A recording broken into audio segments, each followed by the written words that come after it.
it's with our fantasy that we first meet the unknown, right? Well, look, say you're going out with a new person. It's like, what do? You project a fantasy on them.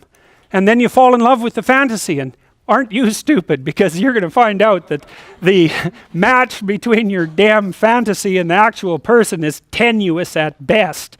And so Jung would call that a projection of either the anima or the animus. You know, the anima is what a man projects onto a woman he finds desirable. It's like, oh, she's the perfect woman. It's like, well, how do you know that? You've like seen her for 4 seconds, you know, but it grips you. And the same thing happens in the opposite direction. And it's an action of instinct, you know. It's like you fall in love with the image. But interestingly enough, what you do in a relationship that works is that you actually, I think that what you see, it's a rough approximation, when you project the ideal and fall in love with it, you see what could be.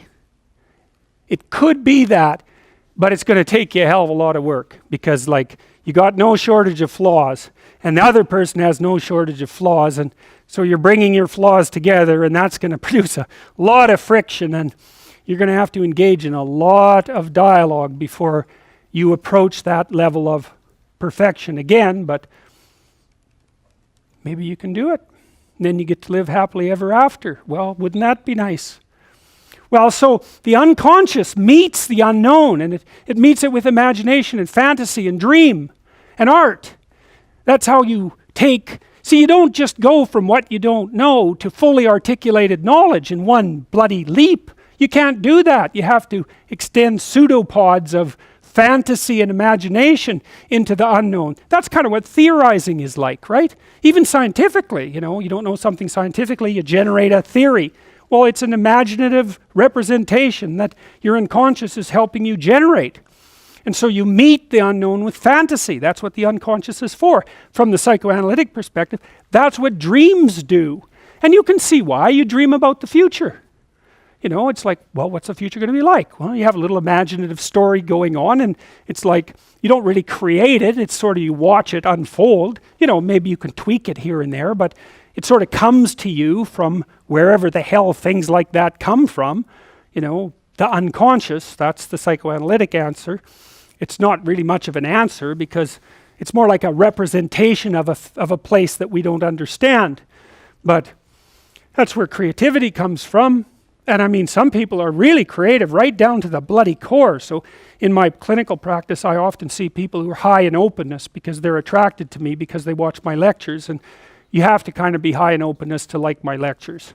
So because, well, you do, because they go everywhere, you know, and they're not necessarily very orderly. So anyways, lots of my clients are really high in openness, and they're funny people often, especially if they're smart, because sometimes they have the most nihilistic intelligence you can imagine. It's just self-critical and nihilistic and brutally brutal, man, and smart. And so they just criticize themselves out of existence.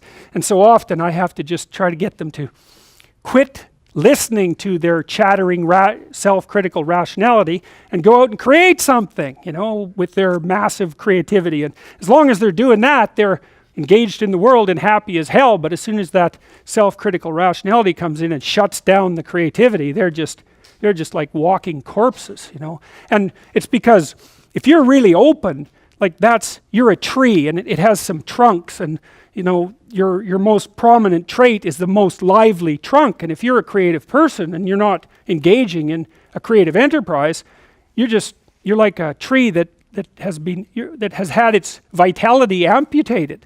And so this is not trivial. This is deeply, deeply, deeply rooted in your biology. And those are people often who have like dream lives you just can't believe. I have one client, he has like 4 spectacular dreams a week, and most of the time we just spend discussing them. And I had another client who could be lucid in her dreams, which is more common among women. She could ask the damn characters what they represented, and they would tell her. It was like, okay, that was pretty weird. And like a lot of the things they told her were really helpful, and they were not things that she wanted to hear. She basically, one of them told her if she was going to live, she'd have to go visit a slaughterhouse. And the reason for that was because she was raised as a little princess and protected from horrible Mother Nature, until she hit puberty, in which time she turned into an evil villain, because that's how the family worked. Perfect child, evil teenager, overnight.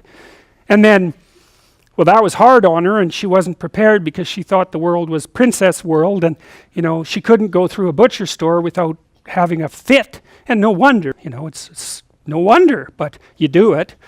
But she couldn't, so we used to go to butcher stores, and that would make her cry, and that she was a vegetarian, that would make her cry and bemoan the cruelty of the world. And it's like, yeah, fair enough, man, those are bloody slabs of meat. It's like, I don't know why everyone isn't screaming when they walk through the butcher store, but you got to get used to it, man, because you can't live in the world otherwise. And so the dream character, who was a gypsy, told her that she had to go visit a slaughterhouse, which seemed rather impractical.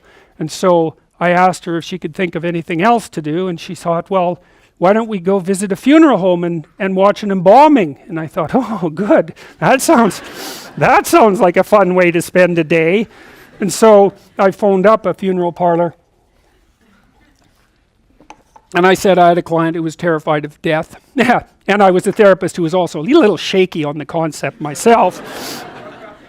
And so they had no problem with that. They deal with death all the time, which is really something to think about, right? A human being can actually have an occupation where they do nothing but deal with death, and they don't go stark raving mad. It's like, what the hell's up with that? It's like working in a palliative care ward where your clients that you have a relationship, all they're going to do is die this week, next week, the week after.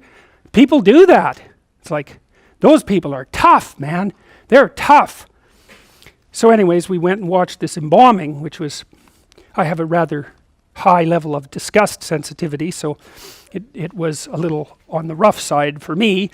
But she sat there, and first while she was not, we were outside this little room, she was not looking at that, man, no way.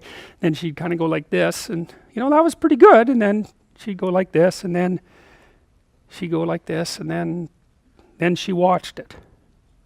And then she asked if she could go in, and she put on a glove and she touched the body, and she didn't have a fit, she didn't have a panic attack, and so she walked away from there learning that there was a hell of a lot more to her than she thought there was, and that she could see things that she didn't think she could see and live. And after that, she sort of had a touchstone. It's like, well, I'm kind of afraid of this. Well, is it as bad as going to see the embalming? No, it's not that bad. Well, I guess I can do it. It's like an initiation, right? She had an initiation, and so did I, And I learned a lot from doing that. I learned that one of the things you need to do if you're going to be a human being is to prepare yourself to be useful in the face of death.